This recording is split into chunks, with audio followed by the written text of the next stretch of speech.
Guys, welcome back to my YouTube channel latest mehndi design. So friends, किसको अच्छा नहीं लगता कि अपने पैरों पे पायल डिज़ाइन बनाना। मुझे तो बहुत अच्छा लगता है।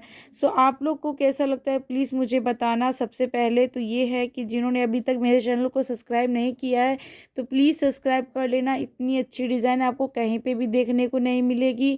बहुत ही ईजी डिज़ाइन है, बहुत ही सिंपल तरीके से मैं आपको बताऊँगी। आपको एक ही बार में समझ में आ जाएगा। ये डिज़ाइन इतनी सिंपल है। सबसे पहले हम लोग 2 लाइन खींच लेंगे, ऊपर से हम लोग छोटे छोटे उस पर फ्लावर बना देंगे। फिर किनारे से फ्रेंड्स राउंड शेप देते हुए 2 अंडरलाइन अगल बगल कर देंगे, उसके ऊपर छोटे छोटे फ्लावर बना देंगे। फिर राउंड शेप देते हुए ऐसे ही डिज़ाइन को पूरा ऊपर तक ले जाना है। ये डिज़ाइन बहुत ही सिंपल है एंड बिगनर्स तो मेरे डिज़ाइन से बहुत कुछ सीख सकते हैं फ्रेंड्स। सो आपको मेरी डिज़ाइन कैसी लग रही है प्लीज़ कमेंट में बताना। चैनल को सब्सक्राइब करना मत भूलना। मेरा डेली वीडियो आता है, लाइक कमेंट शेयर करना, वीडियो को पूरा वॉच करना। Thank you.